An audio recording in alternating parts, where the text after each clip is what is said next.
ever. The first best having occurred just a week or so ago, Karen. I was to be introduced someplace, and the person who was to introduce me did not show up. So I had to introduce myself. Heard all the great things I had to say. The fact of the matter is I do really do consider it an honor to be here. Business, community, doing some great things, hiring some folks. Hope that you make all the money that you can, President Diallo. When you make all the money that you can, it means you can hire a whole lot more folk, and you can pay a whole lot more taxes. So, we do hope that you do extremely well. And I must say to Karen, she does a wonderful job for you. Last night we had some confusion that can go on in Washington, and then to top it off, I got a call this morning at about 6 a.m. That the reapportionment, the Justice Department will be making their decision sometime today. When you watch the news tonight, you'll see this on. They'll be making their decision sometime today as to whether they're going to approve the maps that the legislature drew or throw them out. And that decision is going to be made today. And that affects every elected person in the entire state. So we have a keen interest in that. So we had to get what we're going to say. Right now they're not releasing to us what the decision is going to be, just letting us know the decision is going to be made so that we can be in place when all the TV cameras in front of the Capitol later on today. They can either say these maps are no good, they can say they are good, or they can say, look, maybe you need to change this or change that. So we're waiting on that. So that's why I'm late today. I must have broken every speed limit law to get here. President Diallo, I would have used your name had I been stopped to get through to make certain that it would be okay. I understand I'm between you and eating the food. Is that correct? Yes. All right, so I'm going to cut my remarks down from 2 hours to just an hour then, so that we can quickly get to the food. You know, I tease my colleagues in Prince George's County, Maryland. They have one of the most affluent areas in the nation. Our area is the second most, but I like to tell them that their affluence is based on government jobs. You know, if you're in the Washington, D.C. area, virtually everybody works for the government. Whereas in our area, Georgia is one of the best places to do business in. It is easy, I should say easier, to do business, to get licensed to do business, and to go about doing. There's less restrictions. The fact of the matter is, we give businesses a lot of power in this state. Now, some will say, well, that's you know, in some cases that may not be good, but I for one believe that the more that we can give business the opportunity to thrive and to grow, the better off that we'll be.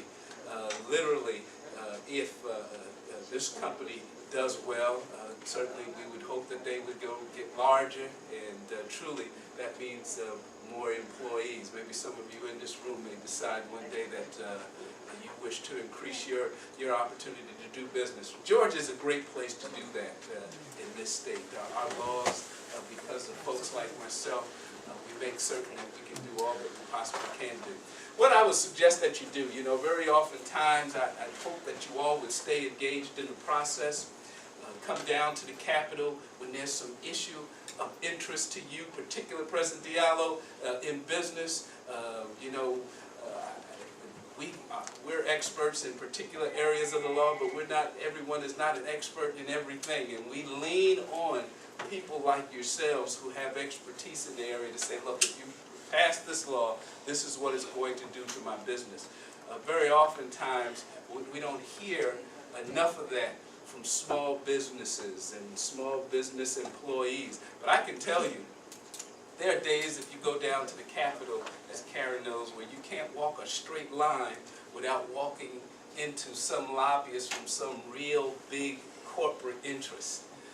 The Georgia Powers of the world, the Southern, I probably shouldn't even mention any names, but the larger corporations of the world, trust me, they have their interests represented. I remember about 4 or 5 years ago, to give you a case in point, we passed a law, President Diallo, that affected Atlanta Gas Light Company.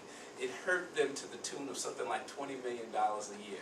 And we passed a simple law to do some other things, but it had an unintended consequences. They came to us after the fact. The law was already in place, so they wanted that law changed the next session. Well, the next session, they hired enough lobbyists that they hired one lobbyist for each legislator in this House and the Senate. They had a person that could literally follow us all day, every day, if they so chose, because it meant that much money to them. They needed to have that change. They wanted us to be educated on the process, and they wanted to make certain. The same way with you.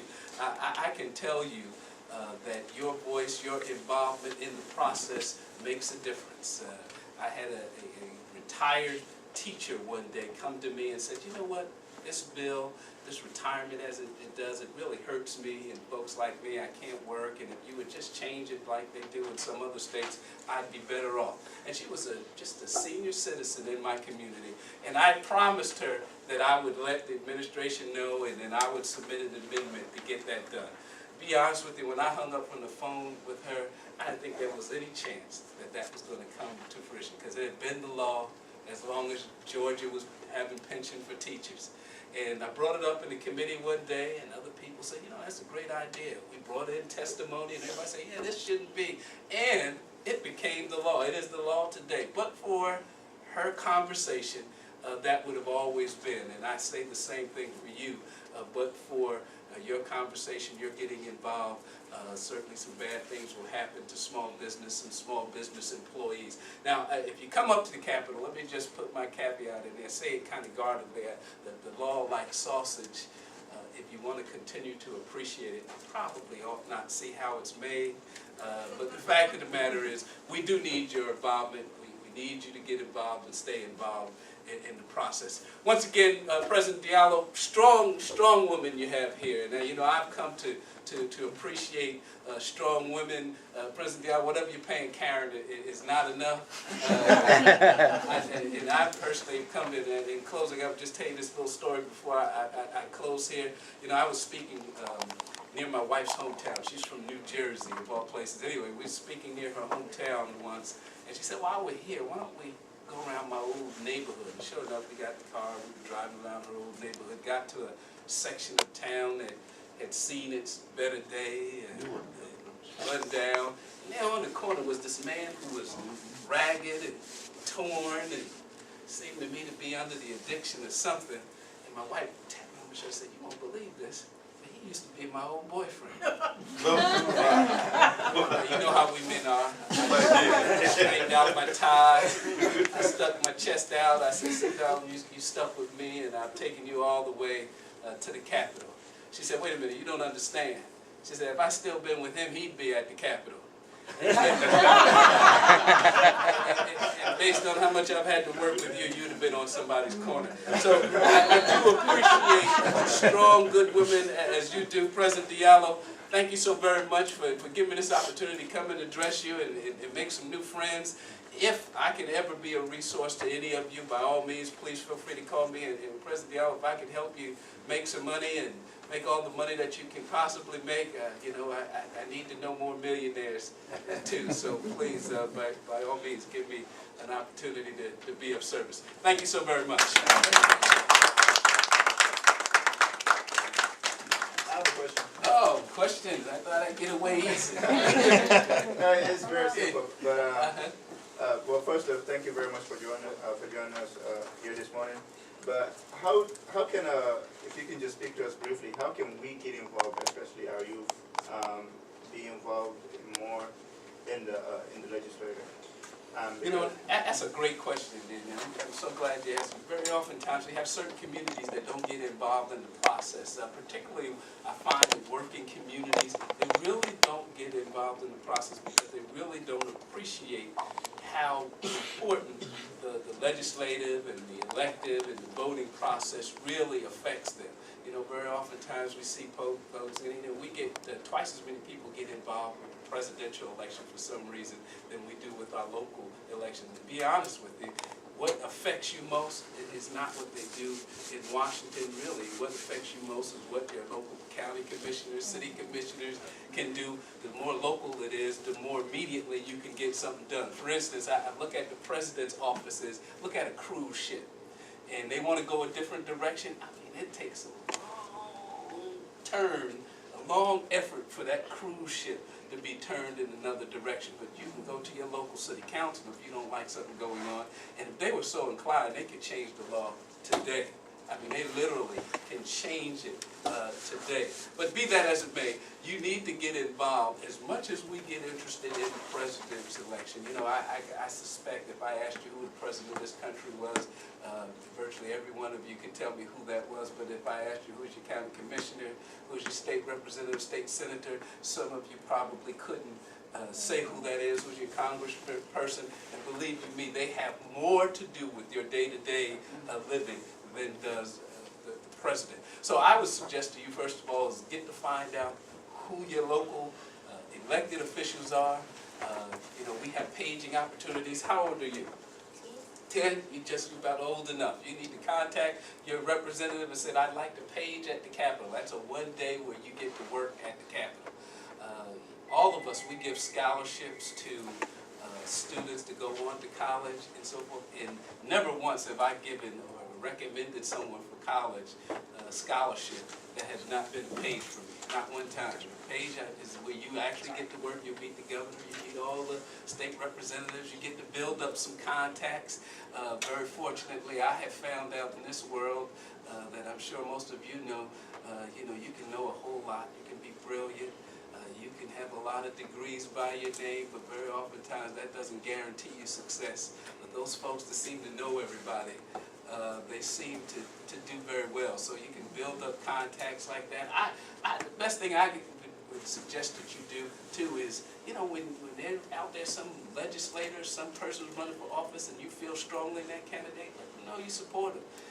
You don't necessarily have to give them some money. If you just put a sign on your lawn or go work for a day or whatever, then after they get elected, you say, well, hey, I need A, B, C, and D done for my community. It would be very difficult for them to, you know, not return the call or not to be of service to you that way. But I find that some communities, they only get engaged in the process until they really need some help, and they say, oh, my legislator never involved, I never hear him, and that usually means I've never contacted my representative. But we've got communities that are well served, who understand the value of this, and they get involved constantly. I was just at a town hall meeting in your question the other day, and they were complaining the north side of this particular county. They said, I'm on the north side, they seem to get all the services, their schools look better, their streets seem to look cleaner, they get better police response. And you know what the basic answer to that is? The north side of the community is so much more involved in the process. They vote better, they contact their leaders better than the other side does. Quite simply, if we were to somehow switch all the people from the north side and move them to the south side, and move all the people from the south side to the north side, guess what would happen virtually overnight? The services would just flip. Simply being, they become more involved. And that's what you need to do. The more involved you get, the better government you get, quite frankly. So that's what I would be the suggestion. Any other questions? Yes?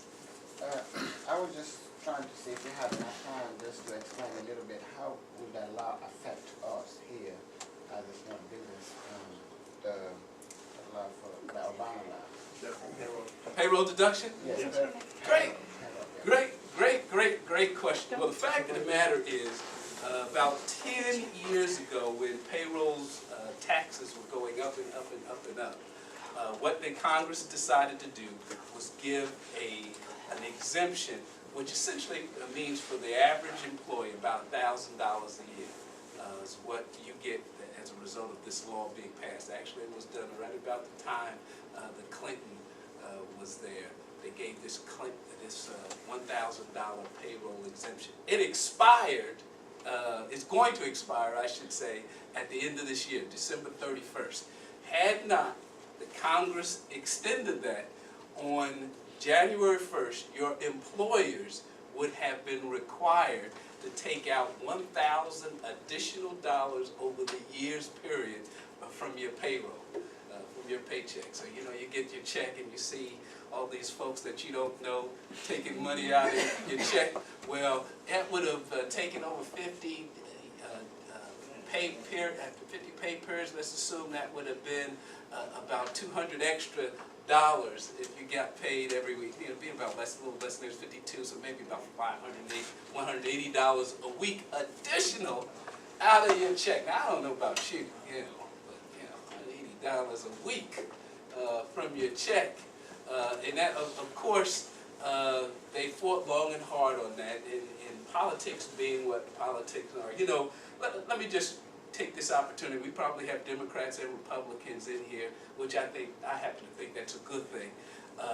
When our forefathers created this country, the model that they had was, you know, our form of democracy is based on the Romans, the ancient Romans, whereas in those days they had a contraption. If a legislator brought a legislation to be considered to be passed, they had to convince their colleagues to pass this law, and if their colleagues liked it, they give them the thumbs up, and they were allowed to walk off.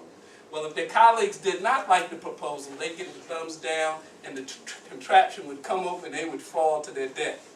Well, our forefathers thought, you know, that obviously can't be a system that we can use. So what they did, they came up with what they call an adversarial system, meaning we've got Republicans on one side and Democrats on the other side. And by their very definition, they're supposed to keep the others in check. When you have a body where everybody agrees, believe you me, the people who are being disserviced are the average people.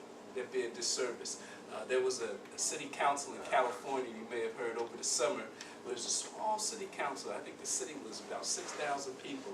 But because the city council and the mayor were all friends, they made more money than the governor of the state. They were paying themselves all this money and nobody knew about it because everybody was friends and of the same party and all that nonsense. Whereas in our system here, every time I bring up an issue, the opposing side wants to examine it and make sure it is what it is because they want to make sure that no one is hurt. And the other side does the exact same thing. And I think that's a good thing.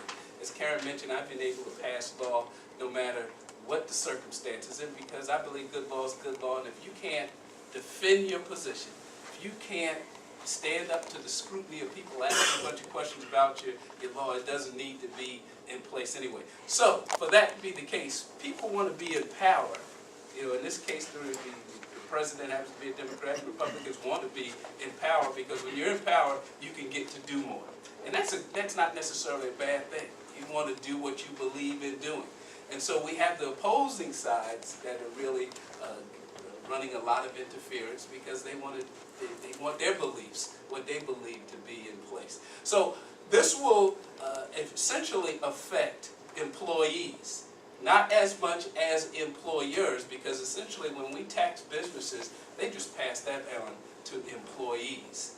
And I guess in the way that it would affect employers is that if you had an employee that is only making X amount of dollars, and then you had to take $180 a week out of his salary, he may decide, hey, I don't want to work here and work as hard as I have to work here, and this is all I'm going to make as a result. So that's how it would affect, you know, you find that the lower the job pays, sometimes you have a lot of turnover in employees. So we want employees to make as much money as they can so that they can be loyal employees and stay a long time. The longer your employees stay, the better, presumably, they get at their job and those kinds of things you don't have to worry about. But those are great questions, and why you need to be engaged in the process, because